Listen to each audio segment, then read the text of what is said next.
Hello बच्चों, कैसे हैं आप सभी लोग। मेरा नाम हिमांशु गुप्ता है और फिजिक्स वाला के इस अमेजिंग प्लेटफॉर्म पर आप सभी का बहुत बहुत स्वागत है। उम्मीद करता हूं कि आप सभी लोग स्वस्थ होंगे और मन लगा करके पढ़ाई कर रहे होंगे। भाई आज हम लोग इलेक्ट्रोमैग्नेटिक इंडक्शन का माइंड मैप के थ्रू रिवीजन करेंगे। हम जल्दी से जल्दी सभी उन इंपॉर्टेंट कॉन्सेप्ट्स को और सभी इंपॉर्टेंट फॉर्मूलेस को रिवाइज करेंगे जो कि हम इलेक्ट्रोमैग्नेटिक इंडक्शन में पढ़ते हैं। ठीक है, तो भाई बिना देरी किए हुए शुरुआत करते हैं आज के माइंड मैप के सेशन की, इलेक्ट्रोमैग्नेटिक इंडक्शन। सबसे पहले बात करते हैं कि आज के इस सेशन में हम लोग क्या क्या पढ़ेंगे। तो यार आज के सेशन में हम लोग सबसे पहले बात करेंगे Faraday's law of electromagnetic induction की। इसके बाद हम बात करेंगे लेंज लॉ की कि लेंज लॉ क्या बोलता है और उसका मतलब क्या होता है। फिर इसके बाद हम बात करेंगे मोशनल ईएमएफ की। जब कोई कंडक्टर या कोई वायर आपके एक मैग्नेटिक फील्ड में मूव करता है तो किस तरीके से ईएमएफ प्रोड्यूस होता है। इसके बाद हम इंड्यूस्ड इलेक्ट्रिक फील्ड के बारे में पढ़ेंगे कि इंड्यूस्ड इलेक्ट्रिक फील्ड मतलब मैग्नेटिक फील्ड जब चेंज होता है तो किस तरीके से इलेक्ट्रिक फील्ड जनरेट होता है। इसके बाद हम बात करेंगे इंडक्टेंस की, जहां पर हम सेल्फ इंडक्टेंस भी समझेंगे और म्यूचुअल इंडक्टेंस भी समझेंगे। और फिर हम इंडक्टर्स के बारे में बात करेंगे कि सोलेनॉइड का इंडक्टेंस क्या होता है, सेल्फ इंडक्टेंस क्या होता है, म्यूचुअल इंडक्टेंस क्या होता है, सोलेनॉइड के अंदर एनर्जी किस तरीके से स्टोर होती है, कितनी एनर्जी स्टोर होती है, और अगर एक क्वेश्चन में मल्टीपल सोलेनॉइड्स हैं तो उन मल्टीपल सोलेनॉइड्स को किस तरीके से कंबाइन किया जाता है। तो आज के लेक्चर में हम इन सभी के बारे में बात करेंगे और आखिरी में हम बात और करेंगे यार एलआर सर्किट, यानी कि जहां पर इंडक्टर और रेसिस्टर एक साथ हों तो ऐसे सर्किट्स को किस तरीके से सॉल्व किया जाता है। चलो यार, तो सबसे पहले इलेक्ट्रोमैग्नेटिक इंडक्शन। सबसे पहले इलेक्ट्रोमैग्नेटिक इंडक्शन में हम बात करते हैं फैराडेज लॉ की। तो फैराडेज लॉ क्या बोलता है? फैराडे ने यह बोला था कि अगर आप किसी भी लूप से, आप किसी भी क्लोज लूप से अगर आपने मैग्नेटिक फ्लक्स को चेंज किया तो उस लूप से क्या होगा, एक उस लूप के अंदर एक ईएमएफ जनरेट होगा, एक ईएमएफ इंड्यूस होगा, जो कि कितना होगा, the EMF induce will be equals to minus of rate of change of magnetic flux. अब सर ये मैग्नेटिक फ्लक्स क्या होता है? तो मैग्नेटिक फ्लक्स अगर सिंपल भाषा में बोले तो number of magnetic field lines जो कि किसी लूप को क्रॉस कर रही हैं। अगर मान के चलो मैंने यहां पर एक कोई लूप बना दी है, ये कुछ इस तरीके की लूप है और इस लूप से कुछ इस तरीके से मैग्नेटिक फील्ड क्रॉस कर रहा है, तो जितनी number of magnetic field lines यहां से क्रॉस कर रही होंगी that is your magnetic flux. ठीक है, तो मैग्नेटिक फ्लक्स क्या है? बी डॉट डीएस का integration, number of magnetic field lines which are crossing the loop perpendicularly. ठीक है, बेसिकली सिंपल भाषा में जितनी मैग्नेटिक फील्ड लाइंस एक सरफेस को, एक लूप को क्रॉस कर रही होंगी, एक एरिया को क्रॉस कर रही होंगी, दैट इज मैग्नेटिक फ्लक्स। और जब ये मैग्नेटिक फ्लक्स चेंज होता है, जब ये मैग्नेटिक फ्लक्स चेंज होता है तब किसी लूप के अंदर एक ईएमएफ जनरेट होता है। ये ईएमएफ कितना होता है? ये ईएमएफ होता है rate of change of magnetic flux. कोई भी लूप, अब इस तरीके से समझना, कोई भी लूप ये नहीं चाहती है कि उसके अंदर से कुछ चेंज आए। किसका? किसी भी चीज का। तो कोई भी लूप नहीं चाहती कि उसके अंदर से मैग्नेटिक फ्लक्स का चेंज आए। भैया दुनिया में चेंज किसी को पसंद नहीं है, किसी को भी पसंद नहीं है। और अगर चेंज पसंद नहीं है, आपने चेंज जबरदस्ती कराने की कोशिश करी, तो इस चेंज को मतलब आपने मान के चलो मैग्नेटिक फील्ड को बढ़ाने की कोशिश करी, तो इसके अंदर से फ्लक्स चेंज होगा। फ्लक्स चेंज होगा तो ये लूप उस फ्लक्स को अपोज करेगी। ठीक है, तो किसी भी, मैं इसको लिख देता हूं, किसी भी लूप को ये पसंद नहीं है कि उसके अंदर से मैग्नेटिक फ्लक्स चेंज हो जाए, चेंज हो जाए। तो जब जब मैग्नेटिक फ्लक्स चेंज होने की कोशिश करेगा, जब जब फाई चेंज होने की कोशिश करेगा, तब उस लूप के अंदर एक क्या आएगा? ईएमएफ आएगा। वो ईएमएफ क्या करेगा? उस चेंज को अपोज करेगा। ठीक है, वो उस चेंज को अपोज करेगा। तो कितना ईएमएफ इंड्यूस होगा? Minus d phi by d t. ठीक है, अब मान के चले भाई, अब सर लेकिन हमें डायरेक्शन कैसे पता चलेगी? जहां जहां इंड्यूस ईएमएफ आएगा सर हो सकता है वहां करंट भी आए।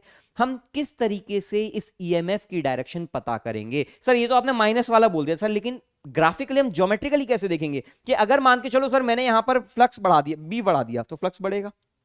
तो ये डायरेक्शन कैसे पता चलेगी? तो इस डायरेक्शन को पता करने की जिम्मेदारी उठाई लेंज लॉ ने। लेंज लॉ ने आपको ये बताया कि कोई भी चेंज जो होता है अपने सोर्स को, अपने कॉज को अपोज करता है। जैसे कोई भी इफेक्ट है, मतलब क्या भाई, यहां पे इलेक्ट्रिक क्या आया है, ईएमएफ आया है, इलेक्ट्रोमैग्नेटिक फील्ड आया है। ये इलेक्ट्रोमैग्नेटिक फील्ड किसकी वजह से आया है? फ्लक्स को चेंज करने की वजह से। तो ये कतई नहीं चाहेगा कि फ्लक्स चेंज हो, तो इसको अपोज करेगा। ठीक है, अब जैसे यहां पर मैंने क्या किया, फ्लक्स कैसे बढ़ाया, मैंने बी बढ़ा के बढ़ाया, मैंने मैग्नेटिक फील्ड बढ़ा दिया।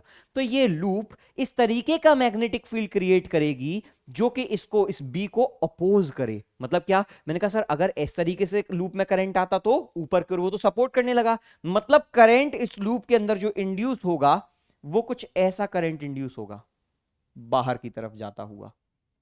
ठीक है, इस तरीके का करंट आपका क्या हो जाएगा, इंड्यूस। इसी तरीके का आपका ईएमएफ क्या हो जाएगा, इंड्यूस। सो दैट ये इसकी वजह से, इस करंट की वजह से जो मैग्नेटिक फील्ड आएगा, जो नया मैग्नेटिक फील्ड आएगा, वो पुराने मैग्नेटिक फील्ड को अपोज करेगा। पुराना मैग्नेटिक फील्ड बढ़ रहा था, ये इस तरीके से आया कि जो करंट, अरे यार याद है किसी भी वायर में अगर करंट, किसी भी लूप में अगर करंट फ्लो होता है तो उसकी वजह से एक मैग्नेटिक फील्ड आता है। तो ये नया मैग्नेटिक फील्ड आया, ये नए मैग्नेटिक फील्ड क्या करने की कोशिश कर रहा है, जो पहले मैग्नेटिक फील्ड में चेंज था उसको अपोज करने की। मतलब वो बढ़ रहा था तो इसको नीचे आ रहा। ठीक है, तो Lenz law is basically based on conservation of energy. बहुत सिंपल सी चीज है, अगर आप कहीं एनर्जी आपने कहीं खर्च की है, मतलब यहां पे अगर आप मैग्नेटिक फील्ड बढ़ा रहे हो तो इसको अपोज करेगा। It is based on conservation of energy. भाई इसके अंदर अगर करंट, इलेक्ट्रिकल एनर्जी आई है तो वो कहीं से तो आई होगी, तो कहां से आएगी, जब वो यहां से चुराएगा। ठीक है, तो it is based on conservation of energy, और ये बताता है कि किसी लूप में किस डायरेक्शन में ईएमएफ या करंट इंड्यूस होगा। ठीक है, अब जरा देखिएगा क्या बोला है, effect will always oppose its cause. जो भी इफेक्ट होगा, जैसे मान के चलिएगा यहां पर मेरे पास एक बार मैग्नेट है, इस बार मैग्नेट को मैं इस लूप के पास में लेकर के आ रहा हूं। तो जब मैं इस बार मैग्नेट को लूप के पास में लेकर आऊंगा तो बार मैग्नेट की वजह से जो भी मैग्नेटिक फील्ड होगा, जो भी मैग्नेटिक फ्लक्स होगा, ये क्या होगा, ये मैग्नेटिक फ्लक्स बढ़ेगा। पास में ला रहा हूं तो ये बार, इसके लूप के अंदर कैसा करंट आएगा, ये ऐसा करंट आएगा कि इस इंक्रीमेंट को अपोज करे। तो ये एक उल्टी मैग्नेट की तरह बिहेव करने लगेगा। तो उल्टी मैग्नेट कैसी बनेगी, जब इसके अंदर करंट इस तरीके से जाएगा। सोचो अगर करंट इस तरीके से जा रहा है, अगर इस तरीके से करंट यहां पर जनरेट हो रहा है तो एक उल्टी डायरेक्शन में मैग्नेट बनी, जिसने क्या किया, इस वाली मैग्नेट को अपोज किया। ठीक है, और इसी जगह अगर मैं यही बार मैग्नेट को दूर ले जा रहा होता तो भाई इसको दूर जाने में भी दिक्कत है। बेसिकली क्या चाह रहा है, आपकी ये लूप नहीं चाह रही ना तो ये पास में आए ना ये दूर जाए।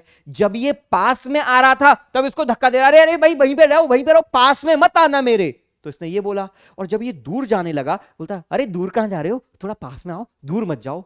ठीक है, कहने का मतलब यह है किसी भी लूप को, दुनिया की किसी भी लूप को चेंज पसंद नहीं है। जो जैसा बैठा है वो वैसा की वैसा बैठा रहे। ठीक है, ये पास में आ रहा था तो भी इसको लात मार दी, दूर जा रहा था तो इसको बुला रहा है, देखो यहां पे बुला रहा है, उल्टी मैग्नेट बन गई। ठीक है, तो यहां पर बुला रहा है। तो इफेक्ट जो है वो हमेशा अपने कॉज को क्या करता है, अपोज करता है। ठीक है, this is known as Lenz law. Lenz law आपको बताता है कि अगर किसी भी लूप में मैग्नेटिक फ्लक्स चेंज हो रहा है तो किस डायरेक्शन में ईएमएफ इंड्यूस होगा। ठीक है, चलिए भाई यहां देखिएगा, अब हम कुछ लूप्स में डायरेक्शन में क्रिएट करने की कोशिश करते हैं मैग्नेटिक फ्लक्स की इंड्यूस ईएमएफ की डायरेक्शन क्या होगी। यहां पर ये रेड वाले जो लाइन है ये मैग्नेटिक फील्ड है, और मैं यहां पर सबसे पहले इस लूप को अंदर लेकर के आ रहा हूं।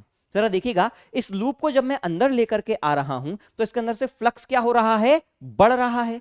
अगर फ्लक्स बढ़ रहा है तो ये कैसा इंड्यूस करेगा, यार क्रॉस वाला फ्लक्स बढ़ रहा है, क्रॉस वाला मैग्नेटिक फील्ड बढ़ रहा है। जैसे जैसे ये अंदर आती जाएगी, ये लाइन, ये लूप जो है अंदर आती जाएगी, ये क्या होगा, इसके अंदर क्रॉस वाला मैग्नेटिक फ्लक्स बढ़ेगा। ये इसको पसंद आएगा, बिल्कुल नहीं आएगा।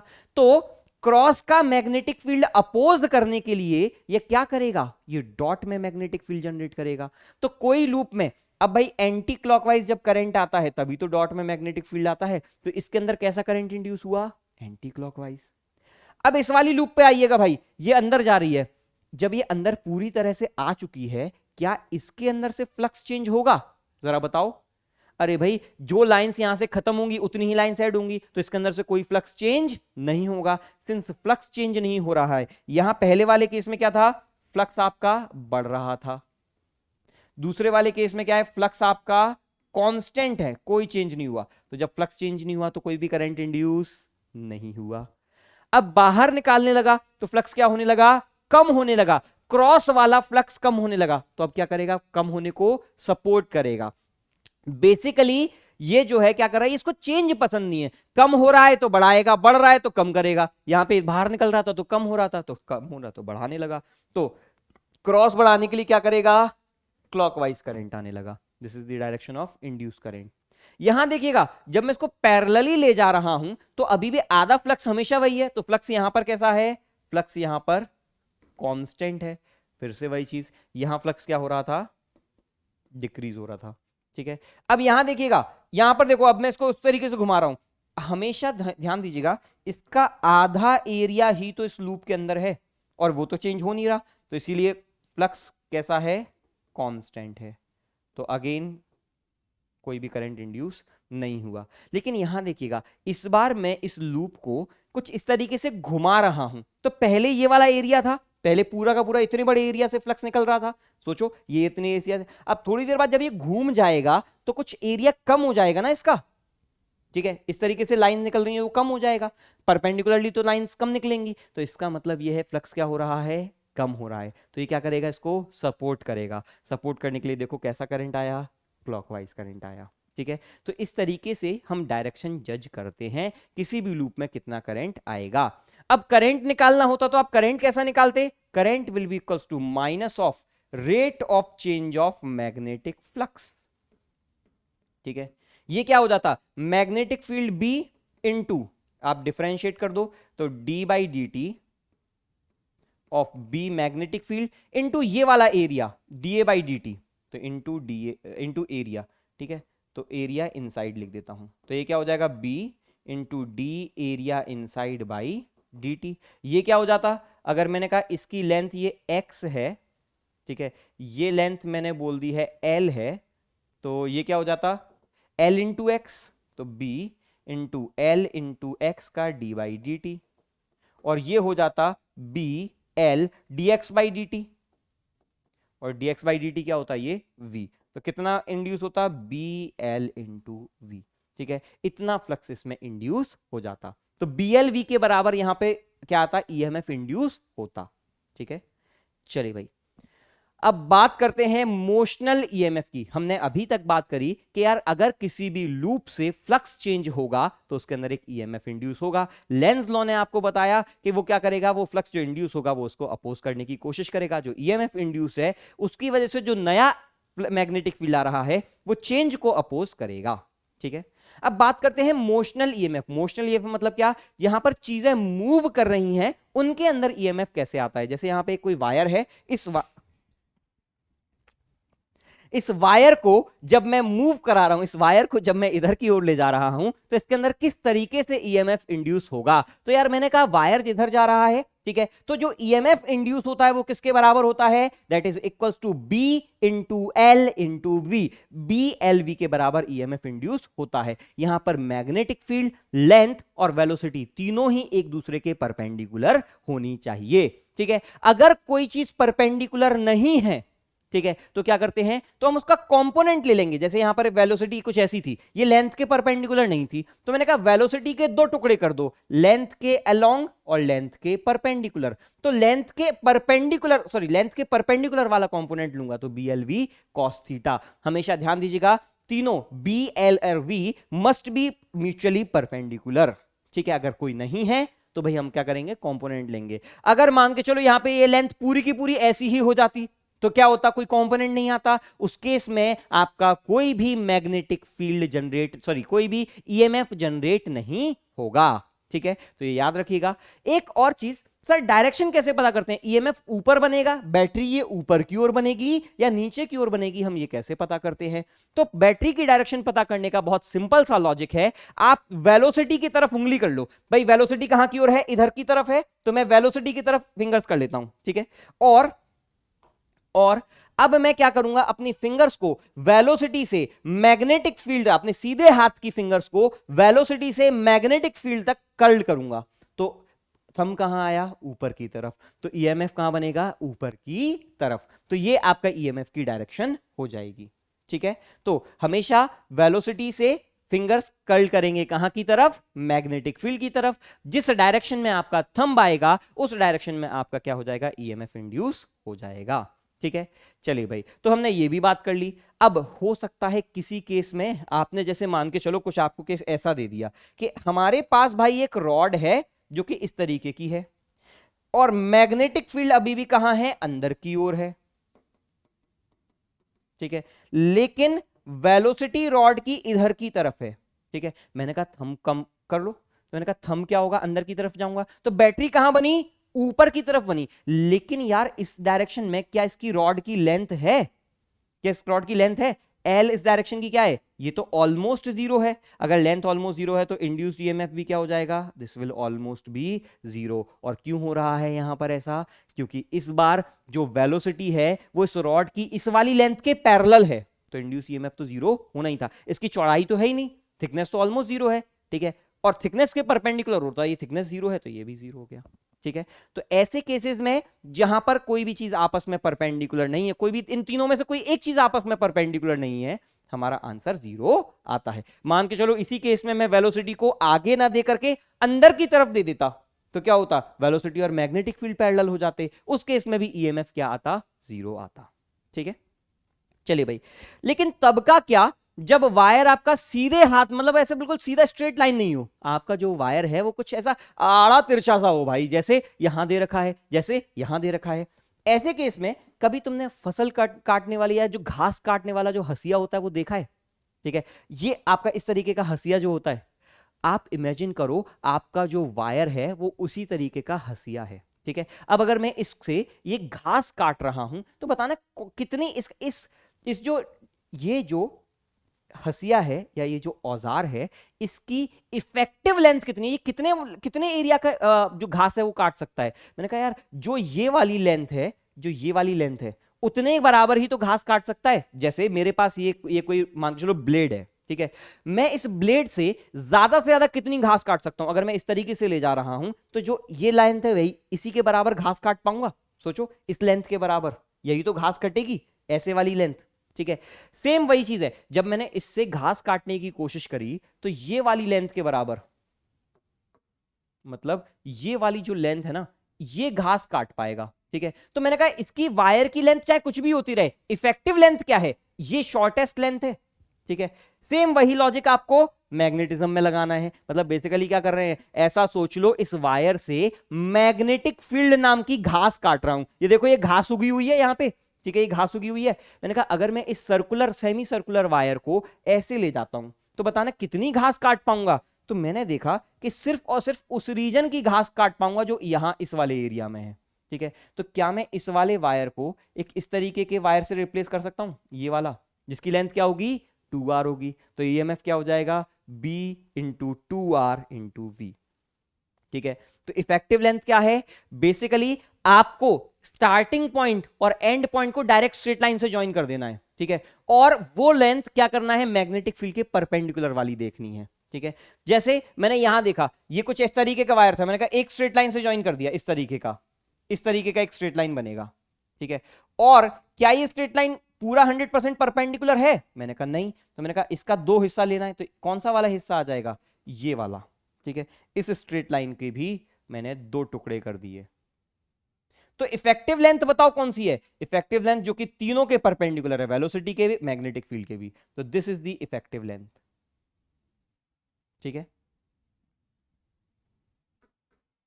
चलिए भाई, तो this is the L effective. अब यहां देखिएगा भाई, अगर इस बार क्या कर रहा हूं मैं, किसी वायर को रोटेट कर रहा हूं, किसी एक एंड के अबाउट रोटेट कर रहा हूं, डायरेक्शन अभी भी सेम वही निकालते हैं, फिंगर्स कर्ल करके, कहां से, वेलोसिटी से मैग्नेटिक फील्ड। ठीक है, तो ये वायर को मैंने ऐसे रोटेट किया तो वेलोसिटी कहां है, नीचे की ओर, वेलोसिटी नीचे की ओर, मैग्नेटिक फील्ड कहां है, प्लेन के अंदर, तो वेलोसिटी से मैग्नेटिक फील्ड फिंगर्स कर्ल करी तो कहां की ओर बैटरी बनी, आगे की ओर, और इस बैटरी का ईएमएफ क्या होता है, B omega L square by 2। ठीक है, ये हमने डिराइव किया हुआ है, B omega L square by 2 EMF होता है। चलिए भाई, बात करते हैं अब इंड्यूस्ड इलेक्ट्रिक फील्ड की। अगर किसी रीजन में मैग्नेटिक फील्ड को मैं चेंज करूंगा तो वहां उस रीजन में, मान के चलो कुछ ऐसा रीजन था जहां पे मैग्नेटिक फील्ड बदल रहा है, this is a variable magnetic field, तो इस रीजन में इलेक्ट्रिक फ्लक्स भी बदलेगा। अब यार यहां पे वायर हो या ना हो, अगर वायर होता तो करंट भी फ्लो कर जाता, कंडक्टिंग वायर होता तो करंट फ्लो हो जाता, लेकिन वायर फ्लो हो या ना हो फिर भी फ्लक्स तो चेंज हो रहा है। और याद करो फैराडे बाबा ने क्या बोला था, फैराडे बाबा ने बोला था जब जब किसी भी लूप में फ्लक्स चेंज होता है, जब जब किसी भी लूप में फ्लक्स चेंज होता है ईएमएफ जनरेट होता है। तो यहां पर इस लूप में ईएमएफ जनरेट हो जाएगा, ठीक है। अच्छा, ईएमएफ जहां जहां जनरेट होगा वहां पर क्या होता है, एक इलेक्ट्रिक फील्ड आता है, क्योंकि electric field E dot DL का इंटीग्रेशन ही तो ईएमएफ होता है, लॉस इन पोटेंशियल, ठीक है। तो मैंने कहा यहां पर क्या आएगा, एक इलेक्ट्रिक फील्ड भी आ जाएगा, ठीक है। तो हर वायर में अगर जब जब आपने वेरिएबल मैग्नेटिक फील्ड लिया, जहां जहां आपने मैग्नेटिक फील्ड को चेंज कराया, एक इलेक्ट्रिक फील्ड अपने आप जनरेट हो रहा है। तुमको ये दिखाई दे रहा है, इलेक्ट्रिक फील्ड अपने आप जनरेट हो रहा है। और यही इलेक्ट्रिक फील्ड क्या कर रहा है, अगर यहां देखो वायर होता, यहां वायर होता तो ये इलेक्ट्रिक फील्ड जो फ्री इलेक्ट्रॉन्स उनको फ्लो करा देता, तो आपका करंट भी हो जाता। लेकिन यहां वायर तो है ही नहीं, वायर नहीं है तो करंट फ्लो नहीं होगा, लेकिन इलेक्ट्रिक फील्ड फिर भी जनरेट होगा। This is known as induced electric field, ठीक है। और एक और चीज नोटिस करने वाली है, ये है कि ये इंड्यूस्ड इलेक्ट्रिक फील्ड जो है ये नॉन कंजर्वेटिव नेचर का होता है, ये कंजर्वेटिव नेचर का नहीं होता है, क्योंकि अगर मैं पूरी लूप में अगर मैं घूम जाऊंगा तो इसका इंटीग्रेशन ई डॉट डीएल 0 नहीं आता है। तो induced electric field is non conservative in nature, ठीक है। तो क्या होगा जब भी आप, अब भाई फ्लक्स चेंज कराने के आपके पास कई सारे तरीके हैं ना, या तो आप एरिया वगैरह बदल दें, एरिया बदल देंगे तो मोशनल ईएमएफ की हेल्प से आप निकाल सकते हैं, या फिर आप क्या करेंगे, आप मैग्नेटिक फील्ड ही बदल सकते हैं। फ्लक्स तो दो ही तरीके से बदल सकता हूं, जब आपने मैग्नेटिक फील्ड बदला तो इस तरीके से आप ईएमएफ निकाल लेंगे, ठीक है। चलिए भाई अब बात करते हैं इंडक्टेंस के बारे में। सर इंडक्टेंस क्या है, बेसिकली हर एक लूप का या हर एक क्लोज्ड शेप का उसके साथ, खुद के साथ और किसी दूसरे के साथ भी एक फ्लक्स एसोसिएटेड होता है, ठीक है। और उसी फ्लक्स को हम बोलते हैं इंडक्टेंस। बेसिकली हमने इंडक्टेंस को दो पार्ट में तोड़ा है, पहला है सेल्फ इंडक्टेंस, दूसरा है म्यूचुअल इंडक्टेंस।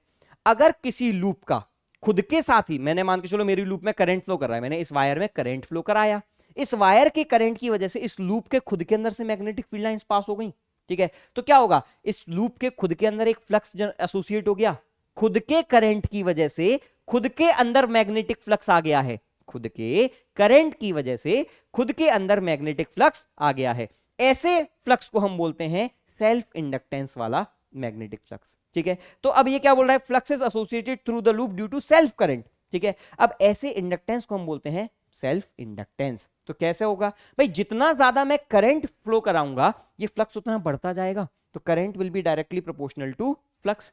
अच्छा, एक प्रोपोर्शनैलिटी कांस्टेंट होगा जो इसकी ज्योमेट्री पर डिपेंड कर रहा होगा, और उसी प्रोपोर्शनैलिटी कांस्टेंट का नाम है सेल्फ इंडक्टेंस, ठीक है।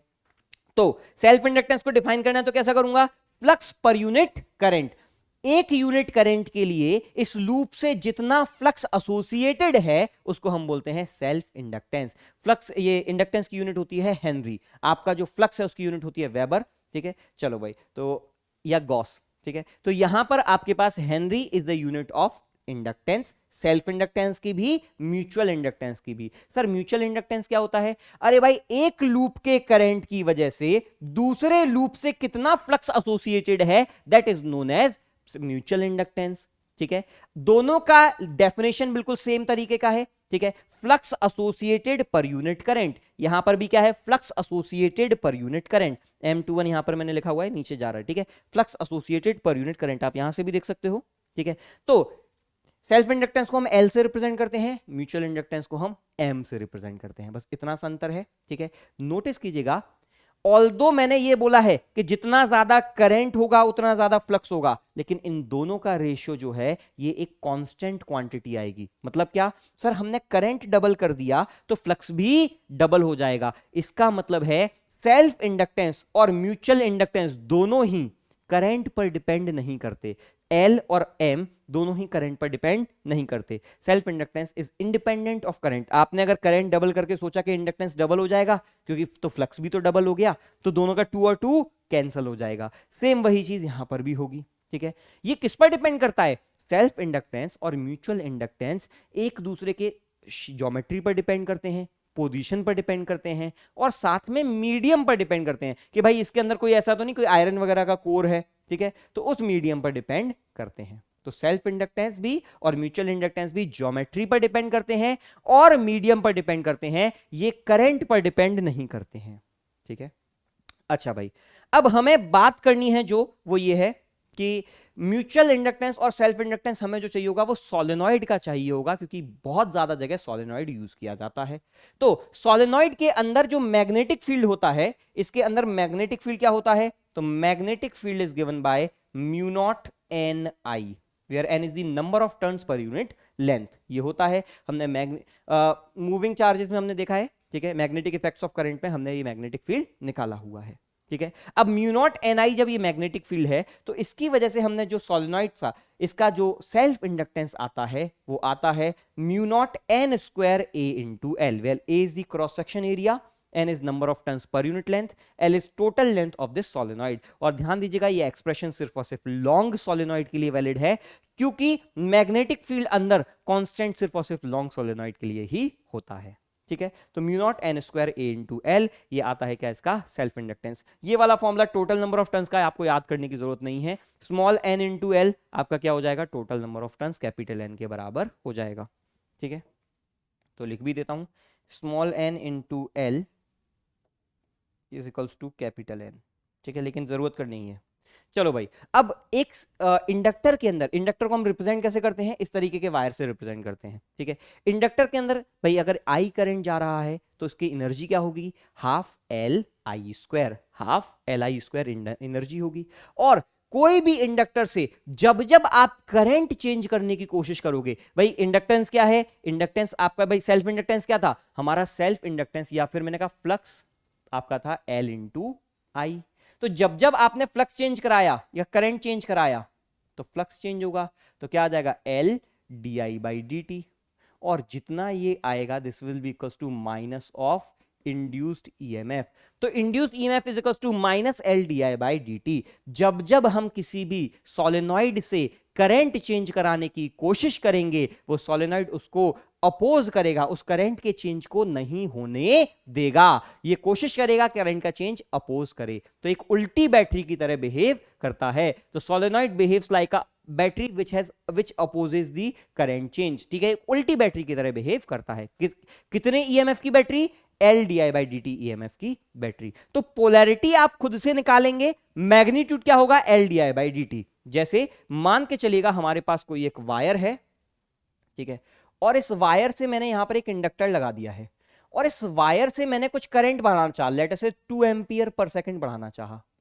इसका 3 हेनरी ये है, तो ये एक 6 वोल्ट की उल्टी बैटरी की तरह बिहेव करने लगेगा। L D I by D T 2 into 3, और ये मैं बढ़ा रहा हूं, इंक्रीज कर रहा हूं, तो आई इंक्रीज कर रहा हूं तो उसको पसंद नहीं आएगा, इसको पसंद नहीं आएगा तो ये अपोज करेगा। ठीक है, अब ध्यान दीजिएगा, ये जो एनर्जी है ना हाफ एल आई स्क्वायर, ये किसी भी इंडक्टर के अंदर मैग्नेटिक फील्ड के फॉर्म में स्टोर होती है। ये जो मैग्नेटिक फील्ड लाइंस दिख रही हैं आपको, इस फॉर्म में स्टोर होती है। ठीक है, कॉम्बिनेशन ऑफ इंडक्टेंस, अगर आपके पास मल्टीपल इंडक्टर्स हैं, सीरीज में है तो डायरेक्टली ऐड कर दीजिएगा, पैरेलल में है तो उल्टा 1/L1 is equals to 1/L equivalent is equals to 1/L1 plus 1/L2 करके हम ऐड करते हैं। ठीक है, चलिए भाई, अब बात करते हैं कंसेंट्रिक सोलेनॉइड्स के म्यूचुअल इंडक्टेंस की। तो म्यूचुअल इंडक्टेंस का फॉर्मूला होता है mu not N1 N2, number of turns in दोनों के, number of turns per unit length, mu naught N1 N2 into छोटा वाला एरिया, मतलब ये जो अंदर वाली सोलेनॉइड है ना, इसका एरिया, दिस इज A2। ठीक है, into L, total length of solenoid. तो ये होता है इसका म्यूचुअल इंडक्टेंस। ठीक है, दो सोलेनॉइड्स का आपस में इंडक्टेंस, जो सोलेनॉइड इसका अंदर के लिए है वही अंदर वाले का बाहर के लिए है। ठीक है, तो दोनों का म्यूचुअल इंडक्टेंस एक दूसरे के सेम होता है। ठीक है, चलिए भाई, इसके बाद हम बात करते हैं कोएफिशिएंट ऑफ कपलिंग कपलिंग ये बताता है कि दोनों से कितनी मैग्नेटिक फील्ड लाइंस दोनों ही लूप से क्रॉस कर रही है। तो it is given by mutual inductance upon root L1 L2।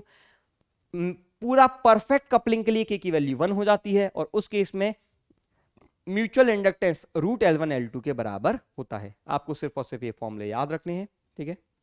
अच्छा भाई, अब इंड्यूस ईएमएफ क्या होता है? Minus M d I by D t. एक लूप में अगर आपने करंट चेंज किया तो दूसरी लूप में इतना आपका इंड्यूस ईएमएफ आएगा, ठीक है। चलिए भाई, अब इसके बाद हम बात करते हैं आरएल सर्किट के बारे में। यहां पर एक इंडक्टर और रेसिस्टर साथ में लगे हैं ईएमएफ के सोर्स के साथ, ठीक है। तो इनिशियली भाई क्या होगा, जैसे ही मैं स्विच को क्लोज करूंगा, लेट अस से यहां पर मेरा कोई स्विच था, मैंने जैसे ही इस स्विच को क्लोज किया होगा तो ये क्या होगा, एकदम से बहुत ज्यादा करंट प्रोवाइड करने की कोशिश कर रहा होगा।